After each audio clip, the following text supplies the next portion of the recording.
একটি একটি সত্য জিনিস হচ্ছে এই যে আমাদের মুসলিম ভাইয়েরা যারা এই সকল পেচ্ছাপ ও পায়খানা থেকে পরিষ্কার হন বা নিয়ম পরিষ্কার হওয়ার নিয়ম তার মধ্যে আছে, এরকম অনেক মানুষ ওয়াসওয়াসা সংশয় সন্দেহে এই পেচ্ছাপ পায়খানার সময় সন্দেহে পড়ে যায়। বলতে পারেন সন্দেহওয়ালা পেচ্ছাপ পায়খানাকারী। কেমন? পেচ্ছাপ করতে বসেছে, পায়খানা করতে বসছে, আছে আছে আছে ঘন্টা খানিক হয়ে গেল, আধ ঘন্টা হয়ে গেল, বের হয় না। বলে আমার এখনো ভালো করে পেচ্ছাপ বের হয়নি, আরো লেগে আছে, বাইরে গেলে আবার বের হবে নাকি, ওই জন্য বেশি করে বসে থাকি। ঘন্টা খানেক বসে থাকো, আবার বের হয়ে ঘরে যাবে, যেতে যেতে আবার ফিরে চলে আসলো, এসে আবার ঢুকে গেল। এগুলাকে বলা হচ্ছে ওয়াসওয়াসা। কি বলা হয়? ওয়াসওয়াসা। মানে তার অন্তরে ওয়াসওয়াসা হচ্ছে, সংশয় হচ্ছে, সন্দেহ হচ্ছে, কে জানে কি হলো না হলো। আর এইরকম কারণে অনেকগুলা দুনিয়াতে আমরা বিধানও দেখতে পাচ্ছি। কি দেখতে পাচ্ছি? অনেক ধরনের বিধানও দেখতে পাচ্ছি দুনিয়াতে মানুষ তৈরি করেছে। কি সকল বিধান? কেউ বিধান তৈরি করেছে যে ভাই আপনি পেচ্ছাপ করার পর 40 কদম হাঁটাহাঁটি না করলে আপনি পরিষ্কার হবেন না। কি বলে? 40 কদম হাঁটাহাঁটি করতে হবে পেচ্ছাপ করার পর। সেই জন্য দেখা যায় কিছু মানুষ পেচ্ছাপ পায়খানা করার পর ঢিলা কুলুক তার লজ্জাস্থানের সঙ্গে চেপে ধরে ভিতরে হাতটা ঢুকিয়ে রাস্তার ঘাটে হাঁটাহাঁটি করে। ভাই, এই কথা আল্লাহ রাসূল সাল্লাল্লাহু আলাইহি ওয়াসাল্লাম কি বলেছেন যে তোমরা পেচ্ছাপ পায়খানা থেকে পরিষ্কার হতে গেলে তোমাদেরকে 40 কদম কম করে হলে ঘোরাফেরা করতে হবে? ওয়াল্লাহি কোথাও বলেন আল্লাহ রাসূল সাল্লাল্লাহু আলাইহি ওয়াসাল্লাম, ইঙ্গিত করেননি। আর যদি কোনো মানুষ এটাকে সুন্নত মনে করে নেয়, এটা একটা তরিকা মনে করে নেয়, এটা অভ্যাস মনে করে নেয়, তো যদি সে পরিষ্কার হওয়ার জন্য এরকম তরিকা নিজে আবিষ্কার করে, তখন সুন্নতকে যদি জবাই করে তাহলে কি বলবেন? একদিকে সুন্নত জবাই করছে আর নিজে একটা তরিকা আবিষ্কার করেছে। কি সুন্নত জবাই করেছে? আল্লাহ রাসূল সাল্লাল্লাহু আলাইহি সাল্লাম খুবই লজ্জাশীল ছিলেন। হাদিসে এসেছে যে তার এতই বেশি লজ্জা ছিল যেমন কুমারী মেয়েদের লজ্জা হতো, এরকম তিনি লজ্জাশীল। লজ্জা হচ্ছে ইমানের একটি অঙ্গ। আল হায়া ও শুবাতুম মিনাল ঈমান, আল্লাহ রাসূল সাল্লাল্লাহু আলাইহি সাল্লাম বলেছেন লজ্জা হচ্ছে ইমানের অঙ্গ। আরো বলেছেন যদি কোনো মানুষের লজ্জা না থাকে তাহলে যাই মন তাই করো। তাহলে লজ্জা করাটা সুন্নত না সুন্নত না? লজ্জা করাটা ইমান না ইমান না? আর কোন মানুষ যদি লজ্জাস্থান চেপে ধরে ঘোরাফেরা করে, এটাকে লজ্জা করা বলা হয়? তাহলে একদিকে নিজে একটা নিয়ম তৈরি করেছে যেটা সুন্নাহ না, আর তার জন্য আবার এদিকে সুন্নতকে নষ্ট করেছে। চিন্তা করা দরকার। এরকম অনেক জিনিস বর্ণনা হয়েছে কিছু বই পুস্তকে। তার মধ্যে কেউ আবার বলেছে যে না, পেচ্ছাপ পায়খানার সময় খুব জোরে একটু দিবে, কাশি দিবে, একটু খুৎকার মারবে যেন মানে হয়। কেউ আবার বলছে একটা পাকে আরেকটা পায়ের সঙ্গে পেঁচ দিবে। আর কিছু বইতে আবার লিখেছে যে ছাদে একটা রশি টেঙে রাখবে, ওটা ধরে ঝুঁকাঝুঁকি করবে। শয়তান এরকম কাজে হাসি পায়। শয়তান এরকম কাজে হাসে যে একে আমি এরকম ওয়াসওয়াসায় ফেলেছি যে এই কাজ করে সে এরকম চক্র শুরু করেছে। শয়তানকে মজা লাগে। মনে রাখবেন ইবনে তাইমিয়া রাহমাতুল্লাহ আলাইহি একটা কথা বলছেন, ওয়াল বাউলু কাল লাবানে ফি দারি ইন তারাকতাহু কাররা ওয়া ইন হালাবতাহু দাররা।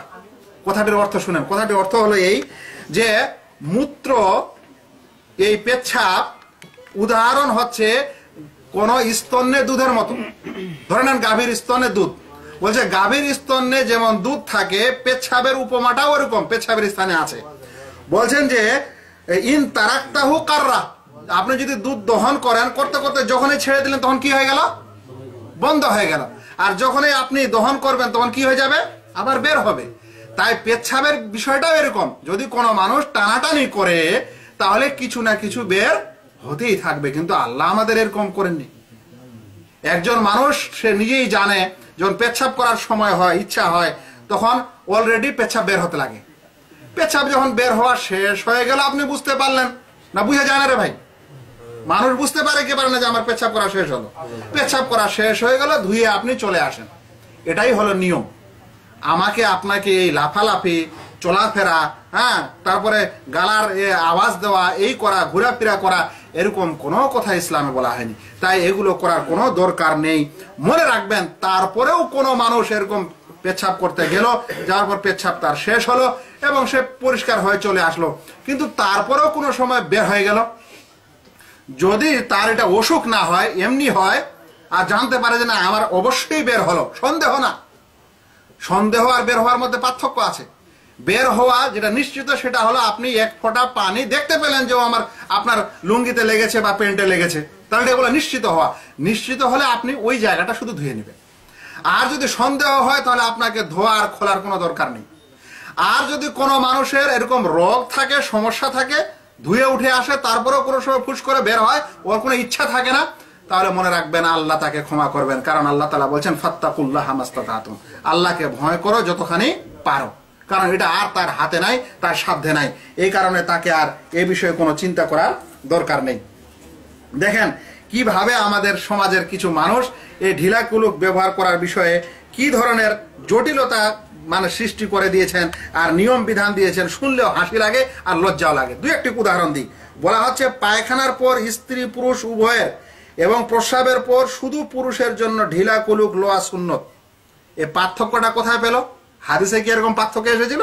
নারীর জন্য আলাদা, পুরুষের জন্য আলাদা করে দিল পার্থক্য। শুনেন, তারপর মেয়েদের জন্য প্রস্রাবের পরে ঢিলা লোয়া জরুরি নয়, নারী পুরুষ সকলেরই ঢিলা কুলুক ব্যবহার করিয়া নাপাকি দূর করা উচিত। প্রথমে বললো উচিত না, তারপরে আবার বলছে দুজনেরই উচিত। কেমন কথা?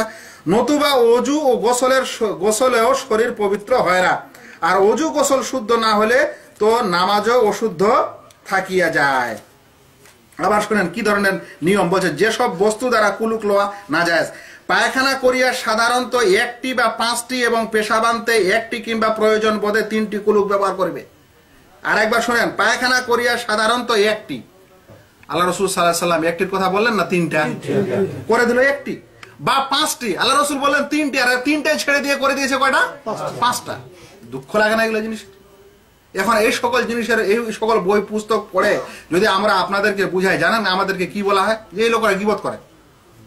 কেমন করে গীবত করে ভাই? নবী সাল্লাল্লাহু আলাইহি ওয়াসাল্লামের হাদিস স্পষ্ট, বুখারী মুসলিম সহ অন্যান্য হাদিসে এরকম আসছে, আর এইখানে বইতে লেখা হচ্ছে এরকম। আর এই বইটা গ্রামের সকল বাড়ির মানুষের কাছে থাকবে, ওদের সকল মহিলাদের কাছে থাকবে, গিফট দেওয়া হবে। কেমন করে এটা বরদাস্ত করা যায় ভাই? কোনো মানুষ জানেন আলাদা কথা, যারা জ্ঞানী, যারা জ্ঞান অর্জন করেছে সুন্নতে, তারা কিভাবে চুপ থাকতে পারে? তারপরে শুনেন কি করেছে, পেশাবান্তে স্ত্রী লোকদের কুলুকের দরকার হয় না। আচ্ছা যাই হোক, তারপরে তখন চলেন কি বলছে, এই জন্য শেষের দিকে বলছে যে পায়খানার পর কুলুক ব্যবহারের নিয়মটা শুনে বাস দুইটা কলেমা মাত্র। কিভাবে আপনি কুলুক করবেন? মানুষ যদি কোনো সময় ঢিল নিয়ে তার পায়খানার দ্বার পরিষ্কার করতে চায়, তাহলে তার যেরকম করে হোক পরিষ্কার করবে, তাই না? যার যেরকম সুবিধা হবে। নিয়ম কি হবে না হবে এরকম কিছু বলা হয়নি। বলা হয়েছে সেটা ডান হাত দিয়ে যেন না করে, আর কম করে 3টা দিয়ে করে, বেশি হলে যেন বেজড় করে। ঠিক আছে, এটা হাদিসের মাধ্যমে প্রমাণিত হলো। এবার শুনেন তারা কি এখানে বিশ্লেষণ দিচ্ছে।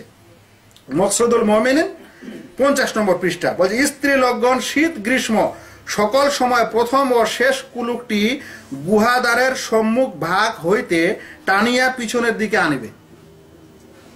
গ্রীষ্ম আর শীত দুটো আবার সময় নিয়ে আসলো, আনার পর কি বললো, কুলুকটি গুহদ্বারের সম্মুখ ভাগ হইতে টানিয়া পিছনের দিকে আনিবে। ভাই আমি বুঝাতে চাচ্ছি না, আপনারা বুঝে নেন। আর পুরুষগণ শীতকালে প্রথম কুলুকটি সম্মুখের দিক থেকে টানিয়া পিছনের দিকে নিবে ও শেষ কুলুকটি পিছনের দিক হইতে টানিয়া সম্মুখের দিকে আনিবে। এরূপ করিবার কারণ এই যে গ্রীষ্মকালে পুরুষের অন্ডকোষ ঝুলিয়া থাকে। নাউজুবিল্লাহ। আর আমি যাচ্ছি, এখন এই সকল হলো বই, আর এই সকল বই বাংলাদেশের বাজারে যেখানে সেখানে পাবেন, বাড়ি ঘরে পাবেন। এগুলা হলো শিক্ষা। এখন যদি আমরা বলি যে এইটা এইরকম ভুল, তাহলে বলবেন এরা কত বড় পণ্ডিত হলো। আবার কেউ বলবে এরা